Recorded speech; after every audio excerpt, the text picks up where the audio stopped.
ఓ జగన్నాథ, మీ యొక్క దర్శన భాగ్యము చేత భక్తులు వారి పాపాలను మీ యొక్క పూరి సన్నదిలో ప్రక్షాళన చేసుకొని పునీతులైతున్నారు.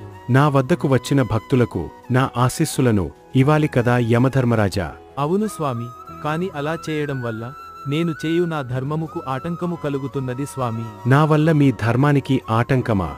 అదెలా యమధర్మరాజా? స్వామి, మీ పూరీ క్షేత్ర దర్శనం చేత నరకానికి వెళ్లవలసిన వాళ్లు కూడా స్వర్గమునకి వెళుతున్నారు. అంతేకాకుండా చాలామంది జనాలు వాళ్ల కోరికల ద్వారా ఈ భూమిపై వారి ఐషు తీరిన తర్వాత కూడా ఇంకా జీవించి ఉండటం వల్ల భూమియందు చోటు సరిపోవడం లేదు స్వామి. దీనికి మీరే ఒక్క మార్గాన్ని చూపించండి స్వామి.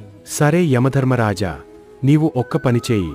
నువ్వు నా పూరీక్షేత్ర యొక్క 3వ మెట్టు దగ్గర వేచి ఉండుము. నా దర్శనానికి వచ్చి తిరిగి వెళ్లే భక్తులు ఆ 3వ మెట్టు మీద కాలు పెడితే మరలా వారి పాపములు వారి వెంటనే ఉంటాయి.